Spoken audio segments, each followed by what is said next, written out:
성도는 구원받은 하나님의 자녀들입니다. 이렇게 엄연히 하나님의 자녀라는 영적 신분을 가지고 있지만 그럼에도 불구하고 여전히 갖가지 어려움에 직면하게 됩니다. 그리스도인이 된다는 것은 뭘 의미할까요?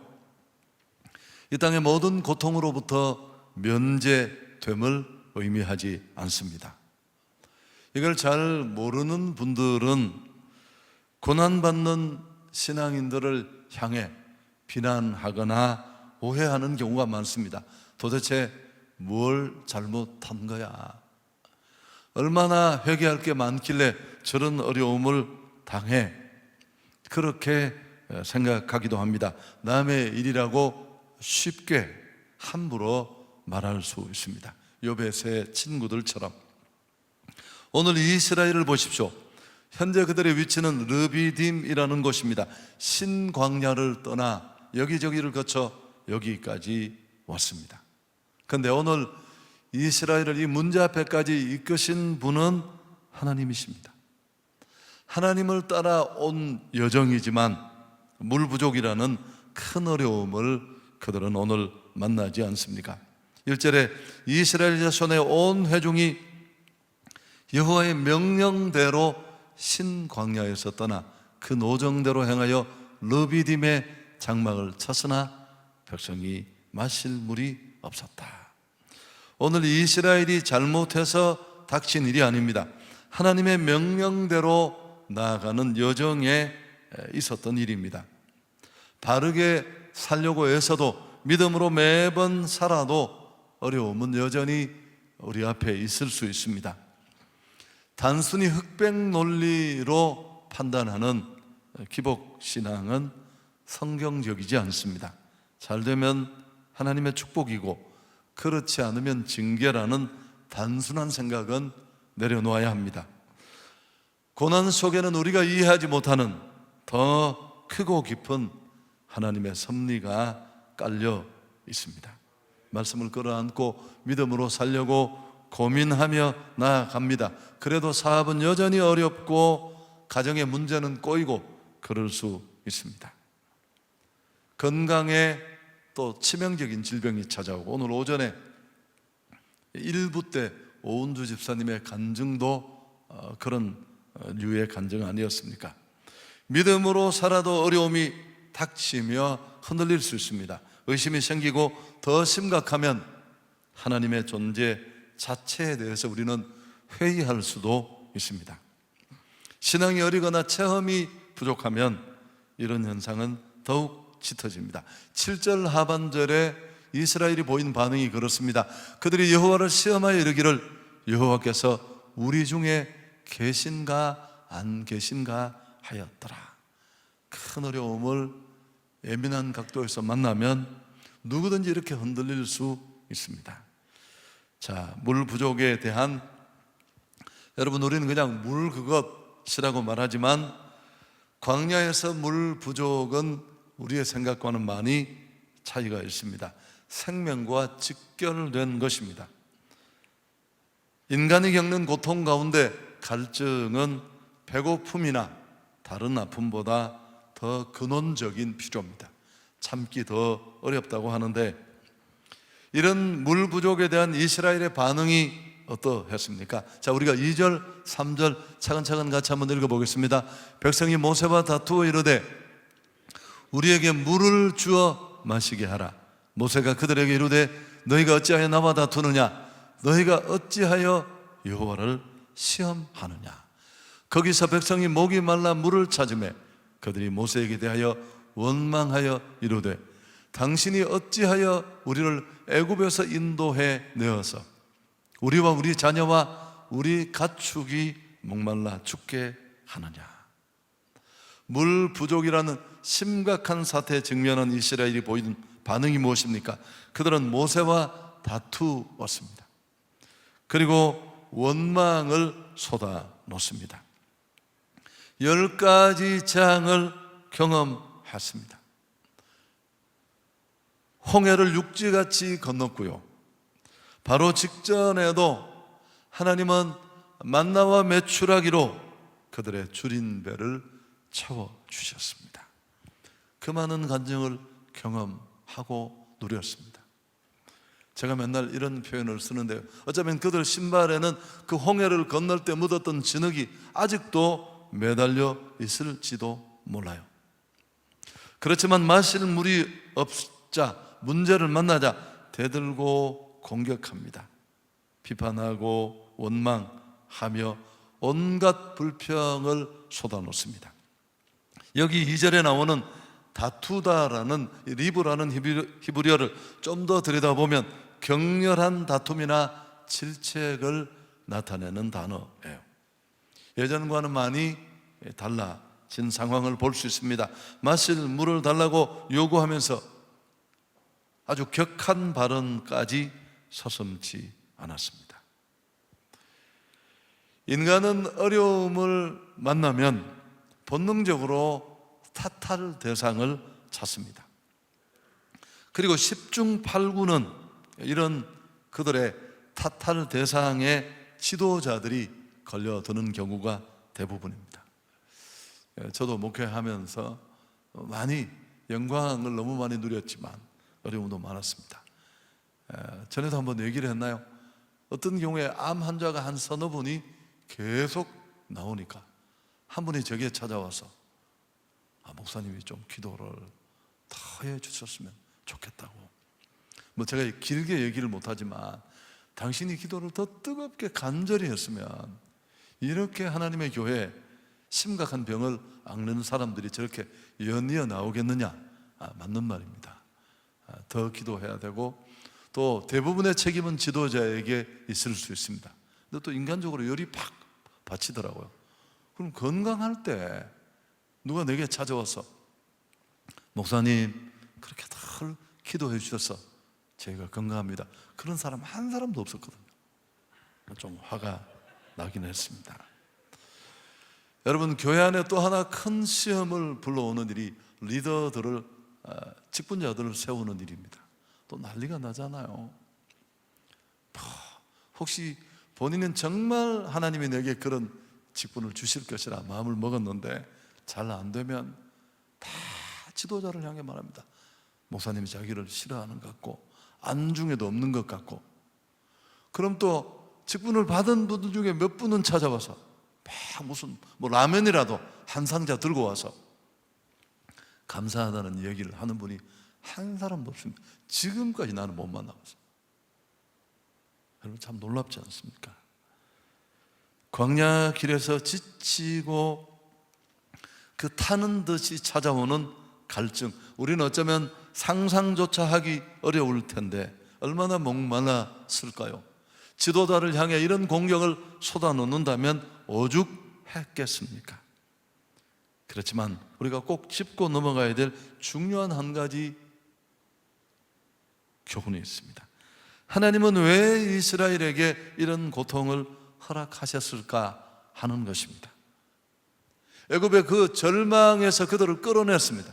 10가지 놀라운 하늘 기적을 쏟아 부으면서 드라마틱하게 홍해를 건너게 하시고 뒤따라 오던 변심한 바로의 군대를 그 홍해에 수장시키시고, 그렇게 능력이 많으신 하나님이 도대체 우리 가운데 진짜 하나님이 계신가 의심하는 이런 오해, 멸시를 받으면서 왜 이런 고통을 용납하셨을까요? 그것도 말씀대로 살아보려고 예수는 그들에게, 여러분, 이유는 분명합니다. 철저하게 정말 하나님을 의지하는 믿음의 사람을 만드시기 위해서입니다. 제가 곧잘 쓰는 말인데, 하나님은 우리가 무엇을 하느냐보다 우리가 어떤 사람이 되느냐에 관심이 많으세요. 우리는 늘 거꾸로 갑니다. 자기가 하는 몇 가지 활동에 스스로 위안을 얻고 내가 꽤 괜찮은 그리스도인이라고 착각할 때가 많습니다. 아니요, 하나님은 그런 우리 페인팅 모션에 넘어가지 않습니다. 우리가 진짜 믿음의 사람이 되기를 원하십니다. 신명기 8장 3절에 힘들게 선택하여 애굽에서 끌어낸 그들에게 고난 주시는 이유를 설명합니다. 함께 읽습니다. 너를 낮추시며 너를 줄이게 하시며 또 너도 알지 못하며 내 조상들도 알지 못하던 만나를 내게 먹이신 것은 사람이 떡으로만 사는 것이 아니오 여호와 입에서 나오는 모든 말씀으로 사는 줄을 내가 알게 하려 하십니다. 좀 부연 설명하면 우리 안에 애인 애굽을 찍어내는 것입니다. 애굽은 세상을 상징합니다.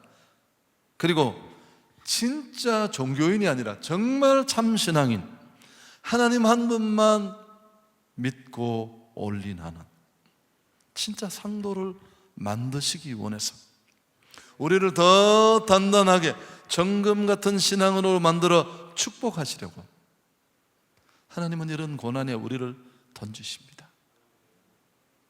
여러분, 축복하시기 전에 먼저 복을 담을 만한 그릇을 준비시킵니다.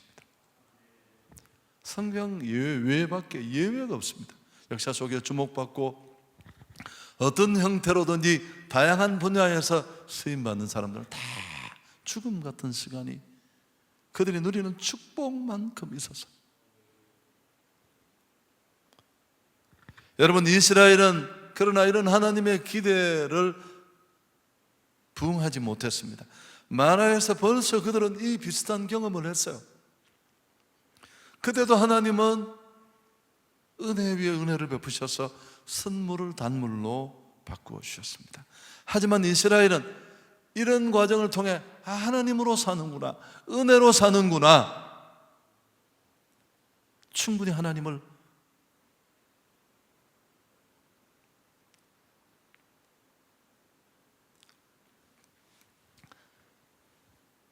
의지하는 법을 배우지 못했어요. 여러분, 이렇게 되면 광야는 자꾸만 길어져요. 비슷한 유형의 어려움들이 또 한 번 내게 주어질 수밖에 없습니다. 선생님이 설명을 하고 이해됐나? 알겠나? 예! 시험 문제를 딱 냈습니다. 다 틀렸어요. 그건 이해를 못했다는 뜻이잖아요. 대답만 침 튀기면서 예 했다고 그게 아는 게 아니거든요. 그럼 시험 문제를 또 냅니다. 그럼 또 틀려요. 그럼 또 문제를 설명해주고 왜 틀리지, 또 틀리면 또 그 문제를 낼 수밖에 없습니다. 여러분, 오늘 이 르비딤의 사건은 이런 측면에서 이해할 수 있습니다. 우리는 고통스러운 환경에 던져질 때 환경이나 문제만 보면 안 됩니다. 나를 돌아봐야 돼요. 하나님을 바라봐야 합니다. 그게 하나님이 진짜 우리의 요람을 흔드시는 이유예요. 만일 우리가 고치지 않으면 비슷한 유형의 문제는 끊임없이 이어져요. 교회를 보십시오. 자신을 돌아보십시오. 돈 문제에 걸리는 사람은 늘 그 문제를 못 벗어나요. 우리가 믿음으로 반응하지 않고 상황만 보고 불평하고 원망하면 어떤 일이 벌어질까요? 제가 곧잘 따라하게 하는데요. 한번 따라하겠습니다. 불평할 때마다, 원망할 때마다 광야는 1년씩 길어진다. 자, 이게 이스라엘의 반응이에요. 여러분, 항상 문제보다 더 큰 문제는 그 문제를 대하는 우리의 반응이에요. 이런 이스라엘의 반응과는 다르게 우리가 눈여겨봐야 할 것은 모세의 반응인데 4절에 나와 있습니다. 함께 읽습니다. 모세가 여호와께 부르짖어 이르되 내가 이 백성에게 어떻게 하리이까? 그들이 조금 있으면 내게 돌을 던지겠습니다. 여러분, 지도자 모세의 탁월한 면입니다. 이스라엘은 지금도 모세를 최고의 지도자로 믿고 있습니다. 난관에 직면할 때마다 그는 목이 곧은 이 백성과 광야 여정을 함께 하면서 그 문제나 사안이 어떤 것이든 간에 언제나 시선을 하나님께로 향합니다. 한 백성을 그 오합지졸 같은 작은 무리를 축복의 땅으로 이끌면서 그가 겪은 고뇌와 아픔이 많았을 텐데 여전히 변하지 않고 공격하는, 불신하고 대드는 그들을 바라보는 지도자의 마음은 답답했을 텐데 그는 인간적으로 반응하지 않고 이 문제를 들고 하나님 앞으로 나아갑니다. 원망을 듣거나 불공평한 대접을 받을 때 지도자는 절대 잊지 말아야 됩니다. 사람과 싸우시면 안 돼요. 어떤 분이 한 교회에 부임을 했는데 문제가 생겼습니다. 정상적입니다. 여러분, 땅의 교회는 끊임없이 문제가 있습니다. 근데 이분은 당회장실에 수사본부를 차리고 문제 있는 사람들을 다 불렀어요. 네가 했나 안 했나? 여러분, 교회는 홀랑 불타서 다 없어졌어요. 그러나 이 문제를 끌어안고 시시비비를 가리기 전에 하나님 앞에 나아가면 문제 해결자 되신 하나님이 해결해 주실 줄 믿습니다. 여러분, 우리의 문제가 기도하면 그 문제는 하나님 앞으로 옮겨집니다. 모세는 하나님 앞에 부르짖었습니다. 해결이 사람에게 있지 않고 하나님께 있음을 확신했습니다. 여러분, 이게 믿음이에요. 고통과 문제를 만나면 우리는 하나님 앞으로 나가야 됩니다. 내 문제보다 크신 그분을 바라보며 문제 앞에서 항상 사람들은 두 가지로 반응합니다. 불평과 비난, 탓할 대상을 찾거나 아니면 이 문제를 끌어안고 하나님 앞에 기도하며 나가는 겁니다. 불평과 원망하지 말고 기도할 수 있기를 축복합니다. 백성은 원망했지만 모세는 기도했잖아요. 여러분, 우리는 2020년을 살면서 새해를 맞는 우리 앞에도 여전히 환한 기운보다는 어두움이 곳곳에 보여지고 어쩌면 우리가 살았던 지금까지 어떤 시간보다 더 힘든 시간을 우리는 맞을지도 모릅니다. 괜찮아요. 상황은 날씨와 같은 것입니다. 그러나 우리는 이 시대와 또 우리에게 맡겨진 이 어려움들을 끌어안고 주님 앞에 나아가면 됩니다. 죽은 자를 살리시고 없는 것 같이 부르시는 하나님은 이 문제를 다 해결해 주실 줄 믿습니다. 그래서 비판보다 원망보다 냉철한 상황 판단을 하는 예리한 수판질보다 기도의 무릎이 꼭 필요합니다. 이 시대와 교회가 정말 필요로 하는 건 이런 믿음의 사람들입니다. 사람과 시시비비를 가리지 않고 논쟁하지 않고 하나님 앞에 이 절망을 끌어안고 믿음으로 나아가 기도하는 한 사람이 필요합니다. 살아계신 하나님, 역사하시는 하나님. 여러분, 하나님은 항상 이런 사람을 통해 이랬습니다. 느헤미야가 그런 사람 아닙니까? 긴 시간 수건 사업으로 이루지 못했던 성벽 누구도 하지 못했습니다. 느헤미야서에는 8번의 기도가 나옵니다. 저는 맨날 그렇게 설명합니다. 느헤미야는 벽돌로 성을 산 게 아니에요. 기도로 성을 산 것입니다. 12년 전에 한송교회 부임했을 때 얘기도 너무 많이 했나요?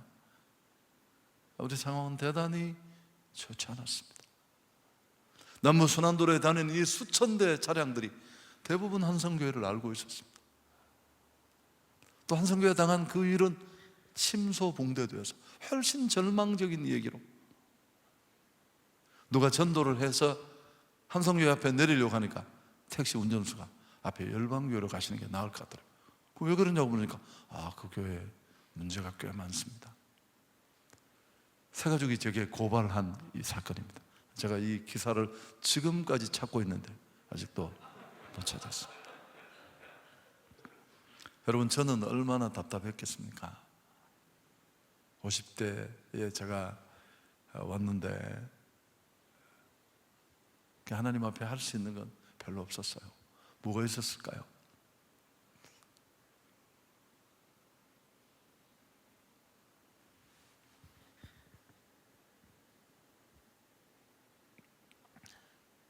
함께 기도했습니다.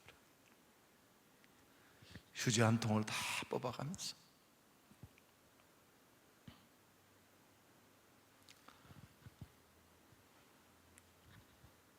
하나님, 이 교회가 올라 목사님의 교회입니까?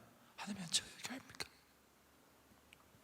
이건 하나님의 교회인데 남부순환도를 다니는 그 많은 사람들이 이 교회를 다 알고 있는데 이 교회가 정말 하나님의 교회라면,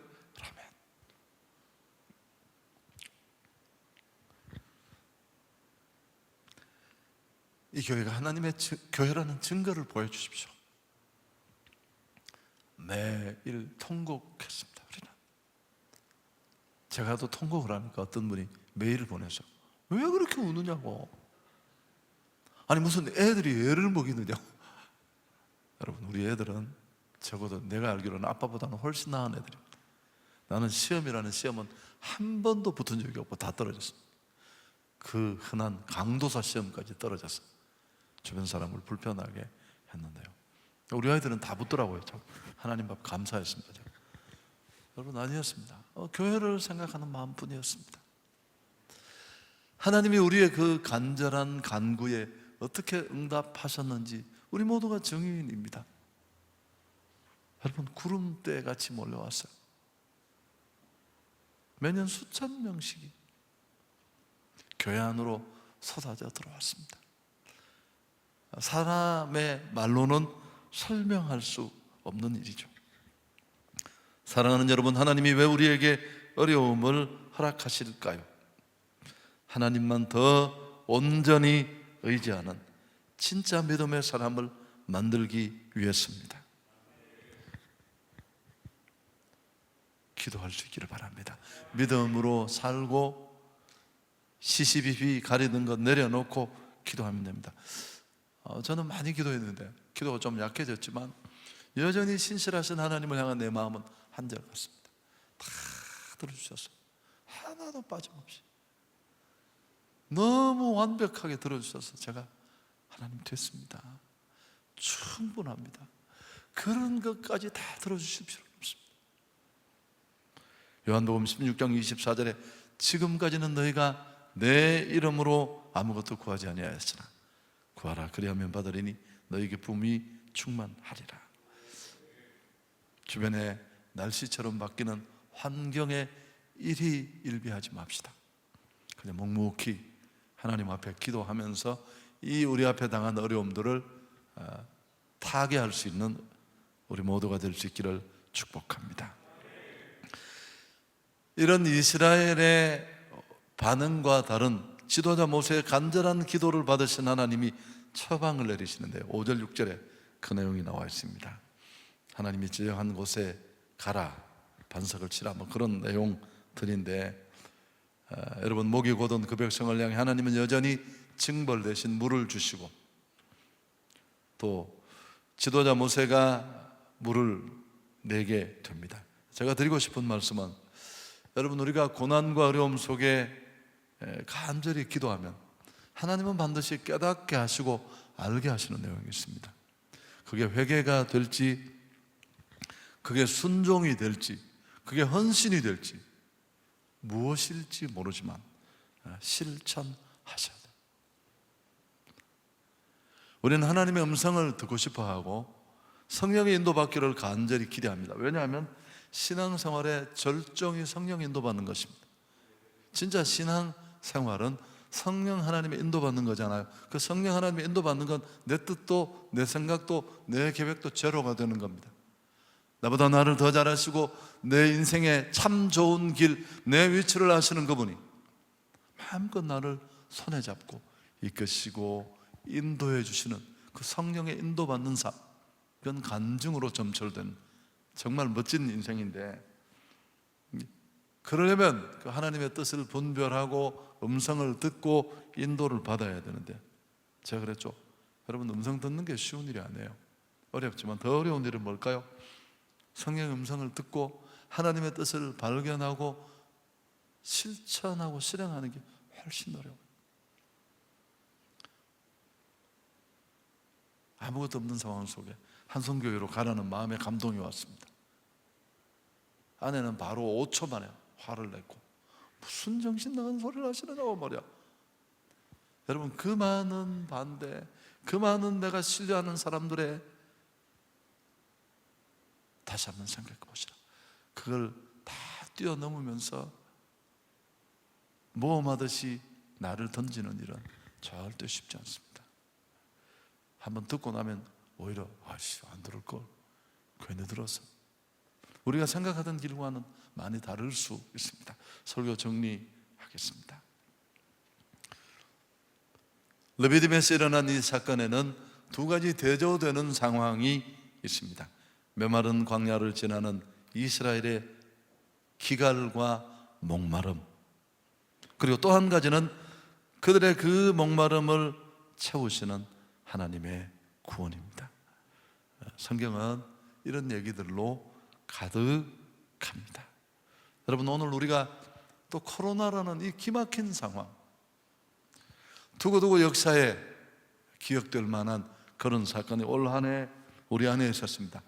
더 기막힌 건 해가 바뀌었음에도 불구하고 여전히 상황은 조금도 진정되지 않고 더 심각한 상황으로 이어지고 있습니다. 고통이 우리를 짓누르고 있는데, 고통 가운데 우리가 고통을 통과하면서 깨닫게 되는 게 뭘까요? 역사나 고난이 주는 교훈을 망각하면 그 아픈 역사는 반복됩니다. 그래서 용서는 하되 잊지는 말자 그러잖아요. 근데 우리는 반대로 한다 그러잖아요. 다 잊어버렸는데 신문 볼 때 막 일본 사람만 나오면 집어 던지고 의미 없는 반응이죠. 여러분, 우리가 이 고난 속에서 깨닫게 된 첫 번째 레슨이 뭘까요? 믿음의 중요성입니다. 믿음. 하나님의 선하심, 그분의 신실하심, 하나님이 전혀 보이지 않는 환경, 과연 여호와가 여기 계시기나 하냐고, 이 절망 속에 하나님, 당신은 정말 존재나 하시는 분이신가요? 여러분, 그럴 때도 여전히 역사를 움직이시는 하나님의 일하심을 온전히 신뢰할 수 있기를 축복합니다. 그렇다면 우리가 보일 수 있는 반응은 불평이나 원망, 투덜댐이 아닙니다. 적절하게 아주 몰아서 탓할 대상을 찾는 게 아니라 기도입니다. 기도. 오늘 모세가 보여주었던 이 차크라는 기도는 그냥 살살 하는 기도가 아니에요. 막 절규. 오늘 우리는 비상한 기도를 필요로 하는 그런 시대를 살고 있습니다. 그래서 우리가 이 원단에 금식하며 모였습니다. 사실 한성교회가 이런 엑소도스 집회를 시작하게 된 건 제가 CCC 활동을 조금 했어요. 날치기로. 그 CCC는 지금도 하는지 모르겠는데 1, 2, 3일 날 원단 금식을 해요. 추운데 3일을 굶고 막 세수하려면 물이 꽁꽁 얼어서, 대학교 기숙사 이런 걸 빌려서 하는데 이가 덜덜덜 불리고 너무너무 배고파서 이제 3일째 되는 날인데 12시가 지나면 이제 죽을 주는데, 와, 얼마나 배고파요. 시계를 앞에 두고 전부 그 기숙사에 있는 방에 친구들이 이걸 시계만 보고 있었어요. 4시간 남았다. 먹어보면 별 것도 아닌데. 근데 그때 이제 잊을 수 없는 게 우리 모교회 자매였는데, 그 당시 CCC라는 선교 단체, CCC 안에 굿나이프라는 선교단이 있었어요. 우리 리더 싱어 자매인데 잊을 수 없어요. 자기도 배고플 텐데 막 이제 시간의 초를 기다리며 밥 먹을 때를 기다리는 저희들 방을 돌면서 찬양을 다 불러주었습니다. 들어주소서, 이것들 나의 주여, 그 찬양 제가 한 20년을 불렀을 겁니다. 찬양 때마다 너무 그때 감동을 잊을 수가 없었어요. 그래서 우리는 오늘 우리의 개인적인 문제, 또 이 코로나로 인한 여러 가지 상황, 또 무너진 현실, 개인적으로 사역의 열매 없음, 비전의 지지부진, 한두 가지가 아니잖아요. 오늘 꼭 금식하며 간절한 기도로 이 상황을 다 뚫어낼 수 있기를 축복합니다. 그리고 금식하며 깊이 기도하고 깨끗해진 그 마음에 하나님이 뭔가 신호를 주시면, 여러분, 이게 결정이에요. 실행하셔야 돼요. 가기 싫어도 가야 되고요, 하기 싫어도 해야 되고요, 드릴 수 없어도 드려야 합니다. 좋으신 하나님께 영광을 돌리겠습니다.